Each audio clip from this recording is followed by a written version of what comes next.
Hello, cuckolds. It's your boy, the Hater, and I'm here to talk about Night 2 of the draft. Now, if you hated Night 1, you're gonna hate Night 2, let me tell you, motherfuckers. Without further ado, let's get to it. The first pick of the first round is made by Raw, and Raw picks Gunther and Ludwig Kaiser.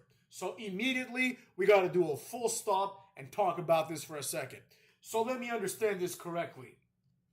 The champions are all blocked, right? All the champions cannot change brands. So therefore, immediately, it doesn't matter if you're the first draft pick, right? You're the first draft pick of the jobbers, right? You can't pick champions, so who cares? Now, when I say that this company is full of mid-carders, a lot of times people get mad at me. But here we are, cucks. Here is the proof once again. The first person picked is none other than the mid-card champion from the last 2 years. Oh, but Gunther's going to get a push. I don't care. He hasn't got one yet. So as of now, he's the former mid-card champion who was the reigning mid-card champion for 2 years. He's below the card to Sami Zayn as far as I'm concerned. And also his lackey, Ludwig Kaiser, who's never going to do anything apparently. It's a shame because I actually think the ceiling for Ludwig Kaiser is higher than both Gunther and Giovanni Vinci. But what the fuck do I know, right? I'm only the ultimate expert. What do I know, cucks? Anyways, it is what it is. Gunther, Imperium, whatever you want to call it, without Giovanni Vinci, get picked first, right? Giovanni Vinci, interestingly, wasn't even picked. Like, he was completely excommunicated. Like, it doesn't even matter. It's like, this guy's so bad that, like, even though he was part of the group that was number one, he's not even, like, good enough to even be entertained. But anyways, it is what it is. Imperium gets picked first. Jade Cargill gets picked second. Also, I should note, before the show starts, Michael Cole makes sure to point out to us that Bianca Belair is the first black woman to be drafted number one. So fucking what, right? So fucking what? It's not a real draft. It doesn't matter if she's drafted number one in a fake draft first and foremost. But even if it were a real draft, it's like the champions don't count. Like, nobody suggests that she would get drafted before Cucky Rhodes, right? So there you have it, cucks. It doesn't matter. But Jade Cargill gets drafted. I like Jade Cargill, but in my opinion, this has been a complete disaster thus far. So I don't really give a flying fuck. I mean, I'd love to see her wrestle, but I mean, she doesn't deserve to be the number one pick from Smackdown of this night because she hasn't done anything. She's had one match. But once again, she was on SmackDown. She stays on SmackDown. Imperium were on Raw. They stay on Raw. The pattern continues. Next up, we have Damage Control, which includes Io Sky now that she's not champion anymore. They go to Monday Night Raw now. That's where the women's tag team title is. So that's where you want to go if you want to take a huge piss break every week. Next up, Kevin Owens gets drafted. This is where things just get stupid. Kevin Owens gets drafted as the number 4 overall pick, right? After this, in the second round, CM Punk gets drafted to Raw, right? So I understand that they don't want to, like, stir the pot. They don't want to put CM Punk on SmackDown and Kevin Owens on Raw, right? But logically speaking, why the fuck would anyone draft Kevin Owens before, like, 80% of the people that came after him? But whatever, CM Punk gets drafted. Next up, the Pride also stays on SmackDown. Nothing changes at all. Bobby Lashley, Angelo Dawkins, Montez Ford, and B-Fab. All of them combined, even though Bobby Lashley was champion like a year and a half ago, all of them combined, like multiple time tag team champions. B-Fab, who nobody cares about, but nevertheless, it's a body, right? And Bobby Lashley. All 4 of these fucks, according to WWE, are less than Kevin Owens. Insane. Next up, Braun Strowman stays on Raw, meaning Braun Strowman is back once again, motherfucks. Braun Strowman is back. All this cocksucker does is come back. Like, he comes back, then he, like, goes away for 9 months, then he comes back again and goes away for 9 months. So, quite frankly, I could give a shit. If I knew that Braun Strowman was going to stick around, this would be huge, because Braun Strowman is great. He's a big, strong guy. He's exactly the kind of guy you want in wrestling. But, as far as I'm concerned, he doesn't do anything, so who gives a flying fuck? Next up, Tiffany Stratton. It's Tiffy time, motherfucks. She stays on SmackDown. Finally, after, like, we're already on round 3, or whatever, right? The LWO gets drafted to Raw. I like this, right? I like Rey Mysterio.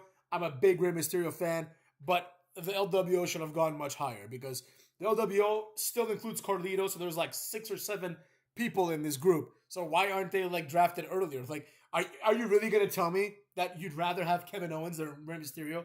Absolutely not. Like, I guarantee you, Rey Mysterio is a much better person to have in wrestling than Kevin Owens. Nevertheless, that's what happened. Immediately afterwards, Legado del Fantasma gets drafted. They're staying on SmackDown. Legado del Fantasma is essentially Santos Escobar because Angel and Berto are completely useless. Elektra Lopez, like, I can't believe she has a job still. So it's just Santos Escobar. And despite the fact that Santos Escobar has been in this company for several years and has achieved absolutely fuck all, he gets drafted above Drew McIntyre, who has main evented WrestleMania. So there you have it.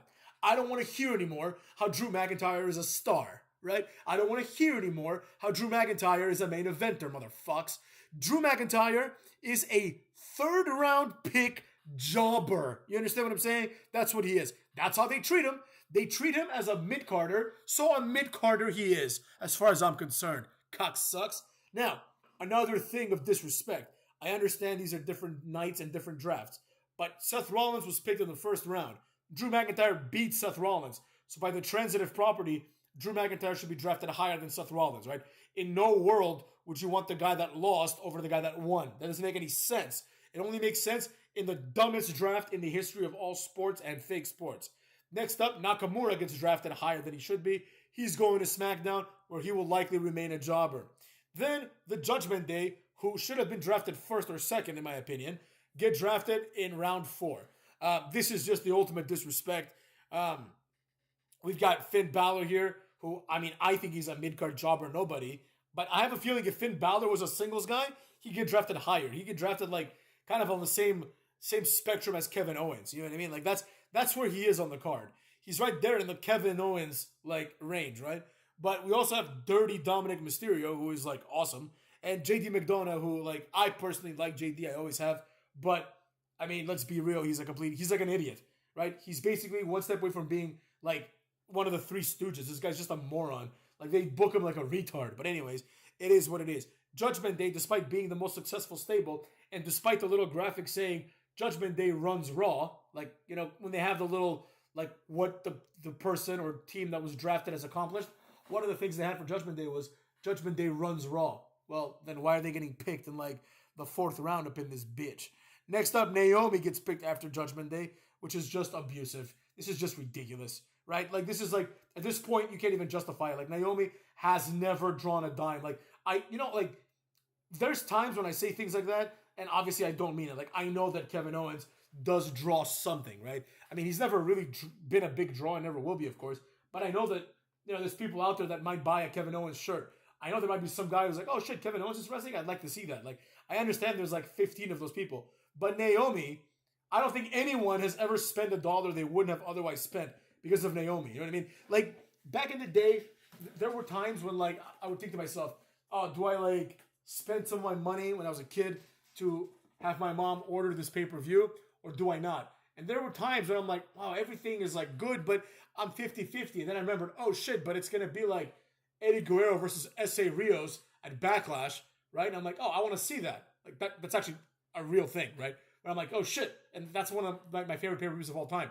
I'm like, oh my God, I forgot about the S.A. Rios Eddie Guerrero match for the European title, right? And that's when I'm like, oh, I'm going to tell my mom to order it because, I think it's a great idea, right? So that's never happened with Naomi. You understand me? It's a complete waste. Then we got Ilya Dragunov. He gets drafted to Raw. This is going to go absolutely nowhere, but better to do it now and get it out of the way than to wait later. Ilya Dragunov is going to have a Johnny Gargano, Tommaso Ciampa-esque career. Let's be real. In 2 years, Ilya Dragunov is going to be drafted in the 6th round, or he's going to be drafted in the supplemental draft more likely than not, right? There's nothing about Ilya Dragunov that's special. I personally like him, but I also like Apollo Crews, and Apollo Crews is a jobber, right? So this has Apollo Crews written all over it, cucks. But he gets drafted very late. Next up, Chelsea Green and Piper Niven gets drafted for some reason. And for some reason, despite having had zero success, Chelsea Green and Piper Niven, they get drafted before the New Day. Whoever is in charge of SmackDown, Magnus, comes off looking like the biggest retard of all time, right? It's like he could have taken Drew McIntyre. He could have taken CM Punk. He could have taken fucking New Day even, right? But instead, he protects Kevin Owens. He protects the Pride. In what world? Like, think about it logically. In what world should Bobby Lashley and the Pride go before the New Day? In what world? Like, you have a champion in both. Kofi Kingston is a champion. Lashley's a champion. But Kofi Kingston and Xavier Woods are literally like the best tag team on paper of all time. So I don't know why they're getting drafted so low. Next up on SmackDown, we maintain Pretty Deadly, which is never going to do anything of value. Raw drafts Lyra Valkyria, who nobody cares about, but she's going to be on Raw now. Candice LeRae and Indy Hartwell go from Raw to SmackDown. No one's going to notice, so it gives a flying fuck. The Final Testament, which includes Karrion Kross, Akam, Razor, Scarlett, and Paul Ellering, 5 of these motherfucks, right, are going from SmackDown to Raw. And this was a nice reminder about how I was right about Karrion Kross all along. Not to beat that dead horse one more time, motherfucks, but remember when the haters said it like it was? And everyone was like, that's a miss, hater. This ain't it, bud. You're wrong about this. In a few years, Karrion Kross will be main eventing WrestleMania, people said to me. And I said, in a few years, Karrion Kross will be released. And I was right. I didn't know they were going to bring him back, but they did. Now where is he? He might as well be in the supplemental draft. He is in the last round of the draft. And the underpinnings of this are that if Karrion Kross was not a package deal with the Final Testament, right, then he would be in the supplemental draft. You know what I mean? Because why the fuck wouldn't he be? Right? If him plus AOP plus Scarlett plus Paul Ellering, if all of them combined can only be good enough for the last draft, surely on his own he would have been a jobber, right? And he is a jobber, so nothing changes. Speaking of jobbers, DIY switches brands, no one cares. Then Bronson Reed, who despite being on Raw basically every week, he is just seen as a jobber. So on Raw he stays last pick from Raw. Finally, SmackDown pick Blair Davenport from NXT. And then we've got, I think they're going to do this later, but we have the undrafted people of Night 2. Apollo Crews, I mean, let's be real, like, what'd you expect, right? But here's where it gets disgusting. Diamond Mine, motherfucks. Brutus Creed, Julius Creed. Ivy Niles sucks, I get that. But Brutus Creed and Julius Creed are drafted after fucking Pretty Deadly. Are you kidding me? Are you kidding me? Like, Brutus Creed and Julius Creed, both, honestly, if they wanted to, they could beat the shit out of basically everyone on this roster except for maybe Lashley. And that's a big maybe because both of them are like real NCAA champions. Brutus was supposed to be, he was the favorite to win the NCAA heavyweight title, right? So Brutus Creed could beat the shit out of literally everyone here that was drafted. Oh, but hater, Nakamura does MMA. Brutus Creed would eat him. You understand me? And despite this, the Creed brothers are, or the Diamond Mine, I should say, are undrafted. Giovanni Vinci, we already talked about. Caden Carter and Katana Chance. I mean, this is just a jobber tag team, so who cares? Natalya, I don't care, but that's disrespectful, right?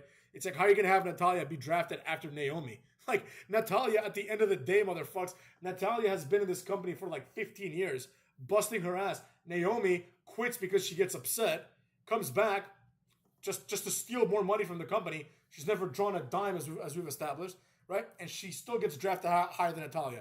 Natalya needs like a gimmick change, right? But it is what it is. Then we've got the New Catch Republic, Pete Dunne and Tyler Cuck. They are what they are. They're both NXT UK champs, but nobody cares about that. So here they are in the undrafted. Then we've got Odyssey Jones. I remember when people were like, oh, Odyssey Jones could be a star. And I said, this guy's got Bull Dempsey written all over him. He's basically one step away from being completely released.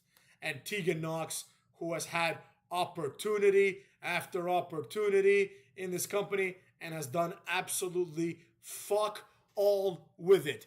Tegan Knox has been in this company since 2017 and has not drawn one dime. And with that being said, Cucks, what more can I say about this draft? The draft was stupid. Let's go through the draft very quickly and see how many people switch shows. So we've got Damage Control switch shows. LWO switch shows. Nakamura switch shows. Chelsea Green and Piper Niven apparently switch shows. Candice LeRae and Indy Hartwell switch shows. Final Testament switch shows. DIY switch shows.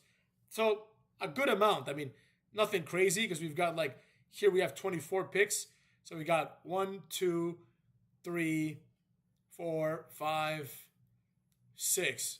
It looks like 6 of the 24 picks. It's fucking retarded if you ask me. 6 out of 24 picks switch shows. The rest were just people that stayed there. Somewhere around 6. We have a few NXT drafts too.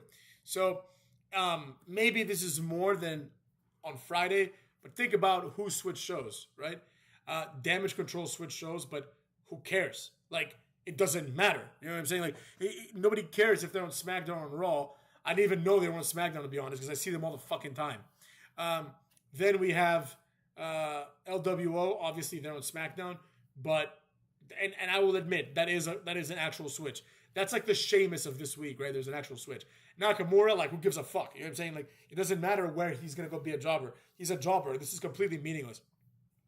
Then we've got Chelsea Green and Piper Niven, and I'll take this and compare it to the other switch of Candice LeRae and Indy Hartwell, right? It's like, who cares, right? Both of them are now going to SmackDown. They can go wrestle each other on SmackDown, just like they wrestle each other here. Who gives a shit? You know what I'm saying? Makes no difference. Final Testament switches brands. Nobody cares at all. And DIY switch brands the other way around. So it's like, all right, you saw DIY in one, what's it called?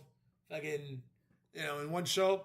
Now you're going to see Final Testament and vice versa. So none of the changes were meaningful, right? It's not like, for example, Gunther went to SmackDown. And it got me thinking, it's like, that would have been a good way to start it, right? Like, Gunther, like, I don't know, Raw drafts like Jade Cargill and SmackDown drafts Gunther, right? It's like, oh shit. Now, it's a real shakeup, right? There's something to look forward to. But that's not what they went with, so they can all go fuck themselves. This draft was miserable. This Raw was miserable. This is now conclusively the worst draft in the history of wrestling.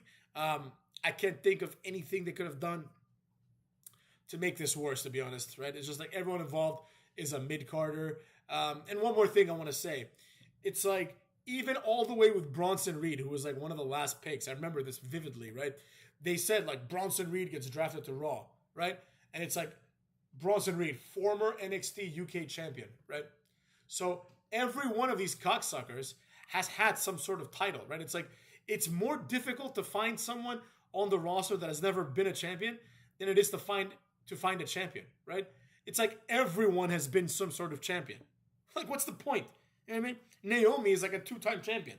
Ilya Dragunov is an NXT world champion, as well as, I think, an NXT UK champion, right? All of these people have been champions like 100 times. So it's like, why am I watching this, right? It's like, they're all mid-carders, But anyways, I digress. That being said, Cucks, take care of yourselves and go fuck your mothers.